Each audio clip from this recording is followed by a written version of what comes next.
Excellent réveil à tous. Vous êtes dans FA Matin. Voici les dernières news de l'économie africaine. CEDEAO, la Banque d'investissement et de développement de la CEDEAO, BIDC, crée l'événement sur le marché financier de l'UEMOA avec le démarrage ce lundi 10 mai de la souscription à son emprunt obligataire BIDC EBID 6,50% 2021-2028 de 50 milliards de francs CFA, premier pas d'une vaste opération de mobilisation de fonds de 240 milliards de francs CFA, soit 40 millions de dollars. Georges Anikoum Nana Dankor, président de la BIDC, donne plus de détails sur cet emprunt dans un entretien exclusif accordé à Financial Afrique. Nous restons en Afrique de l'Ouest, cette fois-ci au Sénégal. Helios Towers débarque au pays de la Teranga avec un portefeuille d'investissement de 200 millions de dollars. Le cahier de charges de l'opération a été signé en début de semaine par le directeur général de Helios Towers Sénégal, Abdoul Karim Ndiaye, et le ministre sénégalais de l'économie numérique et des télécommunications, Yankoba Diatara. Toujours en Afrique de l'Ouest, au Burkina Faso, la mine d'or du groupe Longol ASK a produit un total de 113 onces au cours des 3 premiers mois de l'année 2021, selon une annonce faite par la compagnie minière canadienne. Toujours en Afrique de l'Ouest, le complexe minier Loulo-Gounkoto de Barrick Gold Corporation a indiqué dans un communiqué publié le 27 avril dernier avoir versé un dividende combiné de 80 millions de dollars au cours du premier trimestre. Ceci en raison d'une performance jugée solide et du prix de l'or relativement élevé. Nous parlons à présent de la dette des économies africaines. 2 principales problématiques étaient au menu des échanges le 6 mai dernier à Abidjan au lancement du think tank dénommé New World, dédié aux dettes et au financement de l'économie africaine. Il s'agit d'une part des actions menées et à mener face aux obstacles du coût de la dette en Afrique et la dette présentée comme un outil au service de l'émergence de champions nationaux et de panafricains dans des secteurs stratégiques. Parlons à présent du franc CFA. 40 ans de critiques délébiles des anti-francs CFA, une analyse de Vilevo Devo, ancien cadre de la BCAO.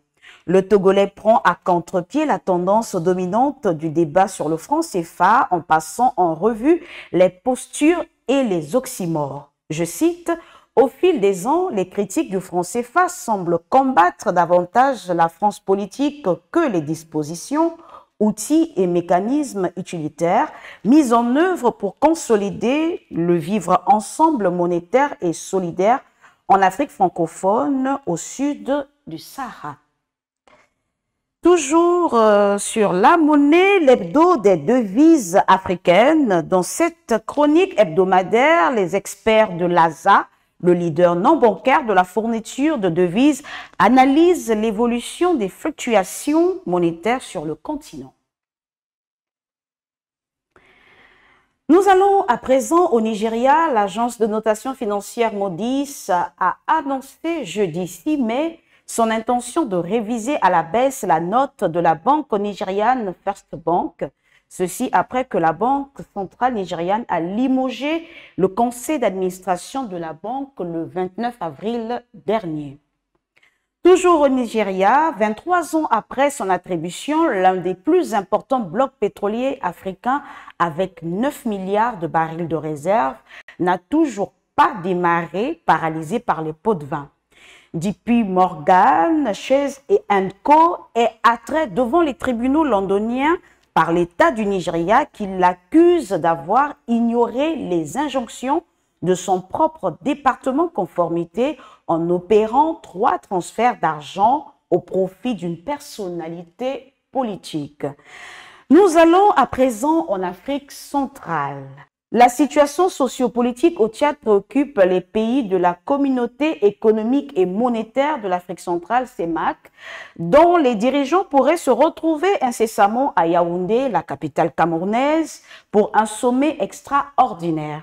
Selon les sources diplomatiques, le bal des émissaires observé ces derniers temps semble accréditer cette thèse. Nous allons à présent en République démocratique du Congo. L'ancien Premier ministre congolais Augustin Matata Ponyo, qui séjourne en ce moment en Guinée, a décidé de rentrer à Kinshasa pour faire face à la justice. De Conakry, où je me trouve au service de l'Afrique, j'ai décidé d'écourter mon séjour de travail et de rentrer à Kinshasa pour faire face à une justice politiquement instrumentalisée. Je suis fier d'avoir servi mon pays dans la transparence et crois en la force de la vérité, déclare le sénateur dans un tweet en déplorant une justice politiquement instrumentalisée. Nous parlons à présent santé, Covid-19. L'OMS homologue le vaccin chinois Sinopharm.